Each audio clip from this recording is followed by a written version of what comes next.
Great, thank you. I'm delighted to be able to talk to you this afternoon on the subject of audio feedback, and I have really enjoyed the presentation so far. It's so interesting to see how many of the issues are translatable across all disciplines. The issue that I'm going to discuss this afternoon is in relation to the use of audio feedback and its potential to enhance engagement in large student cohorts. And this presentation is based on research conducted by myself. I am a lecturer in children's nursing in DCU, and my co-researchers are Anne Kirwan, also a lecturer in nursing, and Claire Gormley, from an academic developer from the Teaching Enhancement Unit in DCU.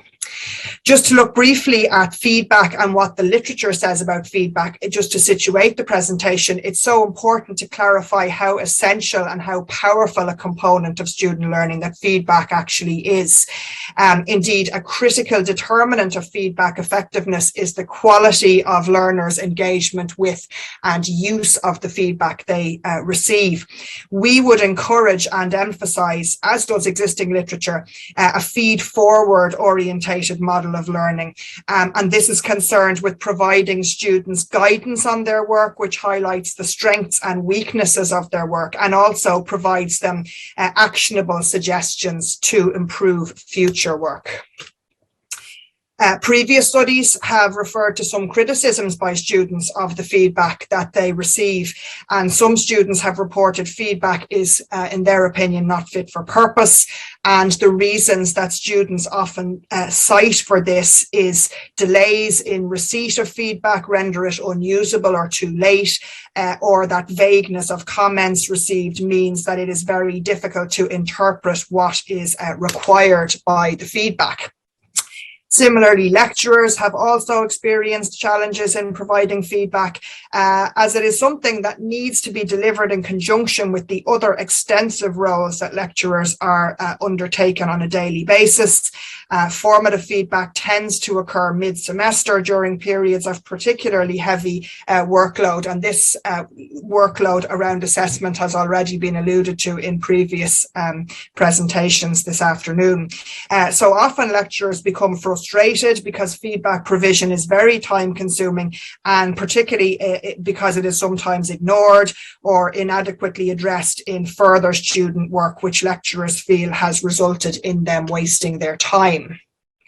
So what we sought to do in our research was to address some of the criticisms highlighted in previous research and implement an alternative mode of feedback to be delivered to students. Typically or traditionally, feedback tends to be delivered in the written form. As I mentioned already, from a student perspective, the timeliness of feedback is a particular issue.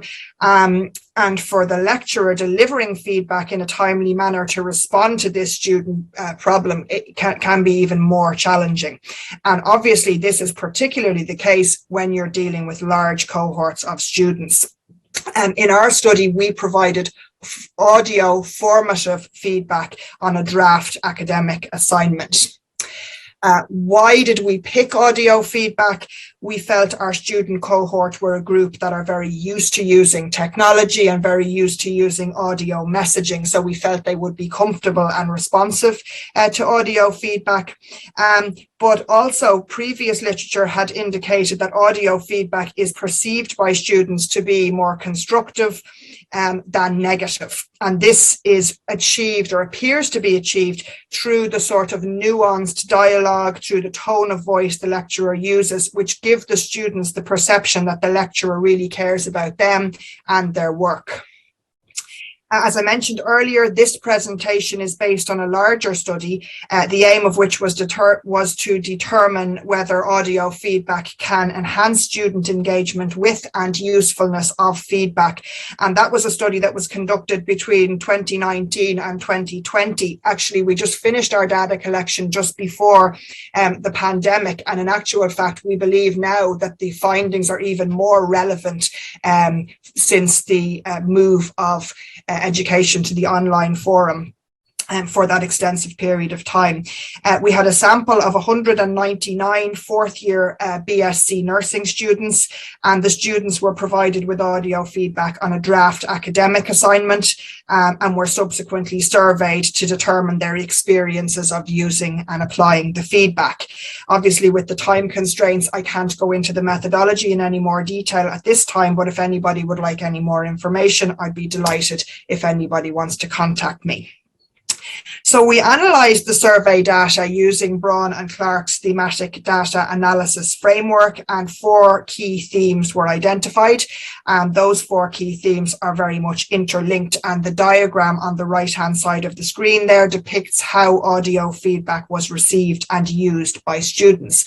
So I'll go through each of these themes in turn. The first theme, that of connectivity, was by far the most powerful element of our findings. It was such a strong theme, and this notion of connectivity throughout the data was so strong that it was actually very challenging to disentangle some of the more subtle findings and present them in a clear form. We felt that this theme represented the standout benefit of audio feedback over other forms of written feedback. The audio feedback, it really seemed to create a very personal, one-to-one dialogical experience for the students, which mimicked a conversation with the lecturer, even though the audio feedback was only one way. There's no method in the software we were using for the students to respond in kind. But despite this, they still had the feeling and the sensation that they were engaged in a two-way conversation. And this created a very personal, a very close connection to the lecturer. And this connection, through the use of audio feedback, seemed to motivate the students to engage with their work. The quotes here will give you an indication of how the student actually used the audio feedback to engage with their draft assignment. One student said that hearing what the lecturer wanted or was looking for registered better with them and enabled them to focus on what was required. Another said it was good to listen to the feedback while reading through the assignment. So the students themselves read the assignment while listening to the audio simultaneously, and that enabled them to work out what they needed to do. It provided guidance and it detailed to them if they were heading in the right direction. An interesting finding, which was a surprise to us, was that further to the students themselves engaging with their feedback was the feeling that the students got that the lecturer had also engaged with their work. And that really meant something to them. It was very powerful to them, and it made the students feel that the lecturers cared about their work. It made them feel that the lecturers had thoroughly read their work and that they really wanted to help them to improve the quality of their work. So there was a strong sense of engagement with the work themselves as a result of those particular factors. As a result of the connectivity and engagement with the feedback, the students appear to have an enhanced understanding of what was expected of them in the assignment and an enhanced understanding of how to deliver on the expectation. What was particularly insightful for our work was a number of students, and we didn't ask this specifically in the survey, which was a flaw, but a number of students disclosed a diagnosis of dyslexia and stated that they found the audio feedback particularly useful to them because they found the interpretation of written feedback quite challenging. The culmination of connectivity, engagement, and enhanced understanding was a sense of validation for the students, where they felt really encouraged, they felt more confident in their work, and a number of students did say that the audio feedback lent validity and provided validation to them that they were actually on the right track and that they were going in the right direction with their work. From a lecturer perspective, knowing that the audio feedback was of value to the student was really beneficial, and it made the time it took to give the feedback worthwhile. It was also quite time efficient to deliver the audio feedback because you can talk much faster than you can type. So it's estimated that 1 minute of talking equates approximately to 6 minutes of writing.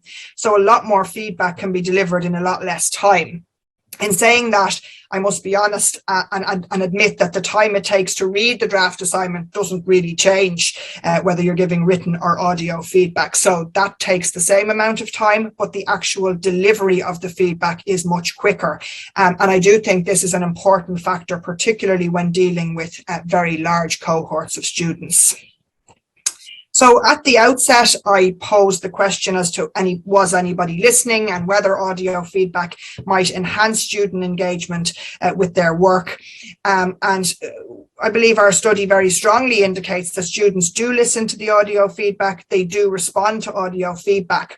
And one of the key reasons for this is that the audio feedback seemed to be a multidimensional, multisensorial method of delivering feedback, which in addition to providing the information the student requires to enhance the quality of their work, it also seemed to simulate almost a pastoral role, and there was a personal touch created using this audio feedback. And a number of the students in the survey referred to something as simple as the lecturer calling them by name in the audio feedback, and how that created this personal touch. Again, we argue that this is very, very relevant to large student cohorts, where it can be extremely challenging to develop any form of personal relationship with the student. In many situations, you don't know the students' names, and it can be really beneficial to the student in terms of their engagement with the module and with the assessment process.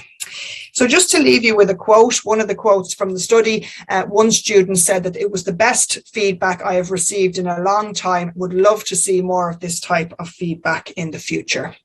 Thank you very much for listening.